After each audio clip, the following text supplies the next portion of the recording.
शांति। 7 जुलाई बाबा कह रहे हैं, तुम प्रजापिता ब्रह्मा और निराकार शिव बाबा के सम्मुख बैठे हो। कितनी खुशी और हंसी की बात है।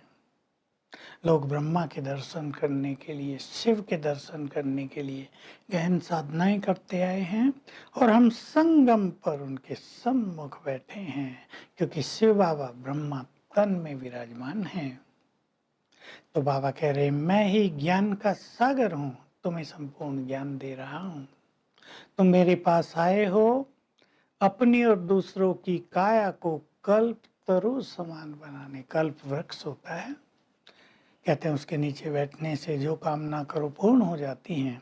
हमारा तन मन बुद्धि सब कल्प तरु के समान हो जाए, कल्प वृक्ष के समान हो जाए, सदा हेल्दी, संपूर्ण सुखी, न तन का रोग न मन का रोग, ऐसा जीवन देने बाबा हम सबको आए हैं।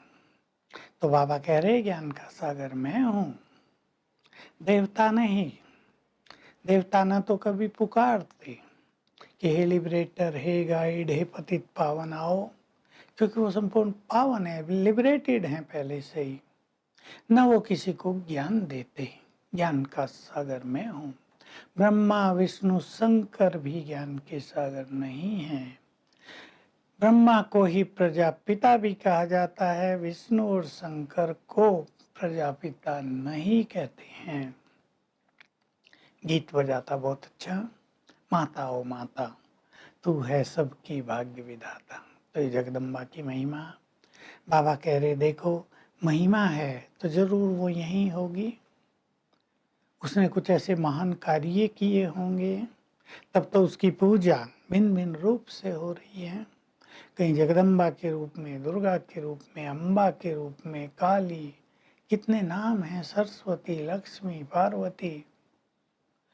तो वो यहाँ काम कर रही है, सबको वैष्णव बना रही है, पावन बना रही है। वैष्णव संप्रदाय भी होता है जो वेजिटेरियन होते हैं, लहसुन प्याज भी नहीं खाते हैं।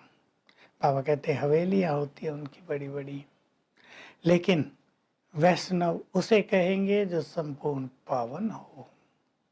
सच्चे वैष्णव तो विष्णु वंशी हैं, तुम अब बन रहे हो, लेकिन विष्णु के जो वंशज हैं वही सच्चे वैष्णव कहलाते हैं, क्योंकि वो संपूर्ण पवित्र होते हैं। सूर्यवंशियों ने चंद्रवंशियों को राज दिया, फिर चंद्रवंशियों से ये राज वैश्यवंशियों को गया, और फिर ये परंपरा चलती आ गई। अब के वैष्णव तो केवल इतना ही है कि शाकाहारी भोजन करेंगे, लेकिन आजकल तो वो भी संभव नहीं रहा है। तो बाबा हम सभी को ज्ञान बहुत अच्छी तरह समझा रहे हैं, और एक विशेष बात आज कह रहे हैं। रोज ही कहते हैं वो बात भी, मैं आया हूं तुम सभी को पावन बनाकर घर ले जाऊंगा। अभी आत्माओं को पावन बनाऊंगा तो शरीर तो यहाँ छोड़ना ही पड़ेगा, तो सभी के शरीर यहीं समाप्त हो जाएंगे, और तुम सभी आत्माएं पावन बनकर मेरे साथ मेरे धाम चले जाओगे। इस बड़े कार्य के लिए ये महाभारत लड़ाई है। ये महाभारत लड़ाई होगी और सभी के शरीर यहाँ समाप्त हो जाएंगे इसमें, और तुम आत्माएं योग बल से पावन बनकर मेरे धाम आ जाओगे। फिर तुम्हें स्वर्ग में आना है। तो बाबा रोज हमें ये सिखाते हैं, ये वही महाभारत युद्ध है जिसका गायन है। तो हमें इससे घबराना नहीं है, क्योंकि इसके बाद स्वर्णिम युग आएगा, इस धरा पर स्वर्णिम संसार आएगा। तो बाबा कह रहे हैं, मैं तुम्हारा बाप टीचर सदगुरु हूँ। आज सारी ज्ञान की चर्चा है।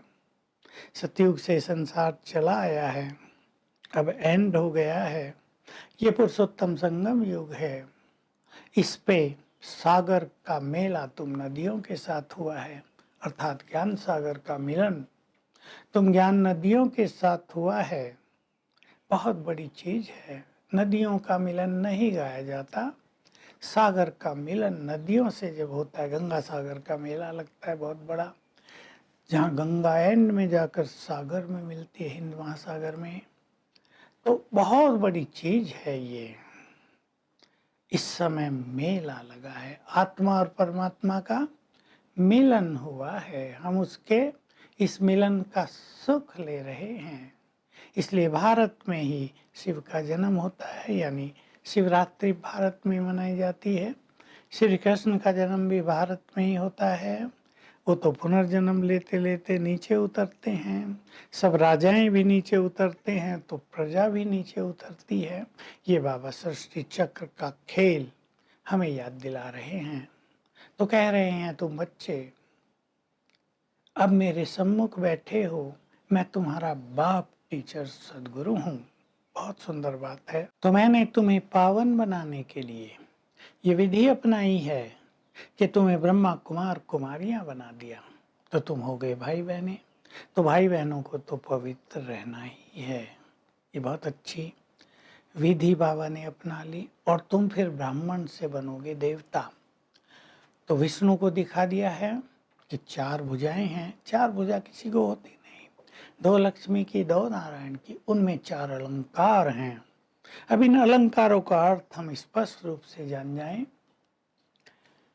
फूल, यानी हमें कमल फूल के समान पवित्र बनना है। जैसे कमल पर पानी ठहरता नहीं है, कलयुग का कोई भी प्रभाव हमारे मन पर ठहरे नहीं। स्वदर्शन चक्र सृष्टि के आदि मध्य अंत का हमें ज्ञान मिल गया है। उसको बुद्धि में घुमाते रहना है। ज्ञान की गदा, बहुत ज्ञान हमें मिल गया है संपूर्ण। ये हमारे पास पावरफुल अस्त्र है जिससे हम माया को समाप्त कर देते हैं और शंख यानी शंख ध्वनि करते हैं, ज्ञान सबको देते हैं। तो हमें इन चारों चीजों में परफेक्ट होना है। जो इन चारों चीजों में परफेक्ट होंगे वही विष्णु समान बनेंगे। वरदान है, धर्म और कर्म का बैलेंस रखने वाले श्रेष्ठ बुद्धिमान भव। बुद्धिमान वही है, श्रेष्ठ बुद्धिमान या दिव्य बुद्धिमान वही है जो कर्म के समय धर्म का बैलेंस रखे। धर्म अर्थात श्रेष्ठ धारणाएं। ऐसे ना हो कर्म साधारण रूप में व्यतीत हो रहा हो, कर्म तो सभी कर रहे हैं पर साधारण रूप से कर रहे हो, वो समय ऐसे ही बीत रहा हो। श्रेष्ठ स्थिति में कर्म हो तो कर्म का और श्रेष्ठ धर्म का यानी श्रेष्ठ धारणाओं का जीवन में संतुलन हो। यह है श्रेष्ठ बुद्धिमान मनुष्य की पहचान। स्लोगन, अपने मन बुद्धि को अनुभवों की सीट पर सेट कर दो तो कभी अपसेट नहीं होंगे, यानी बहुत अच्छे अनुभव होंगे जीवन में। उनके द्वारा स्थिति ऊपर नीचे नहीं होगी। आज का अभ्यास होगा। आज हम सारा दिन याद करेंगे ये सृष्टि चक्र का खेल पूरा हुआ। अब हमें पावन बनकर घर वापस जाना है। तो अनुभव करेंगे, मैं आत्मा इस देह से निकलकर घर में वापस जा रही हूँ और बैठ गई घर में, और भगवान मुझे टीचर बनकर सदगुरु रूप से पढ़ाने योग्य बनाने आया है। इस नशे में भी रहेंगे। Om Shanti. To watch Peace of Mind channel videos on YouTube, subscribe us on youtube.com/tvpeaceofmind. Just a click for a peaceful life.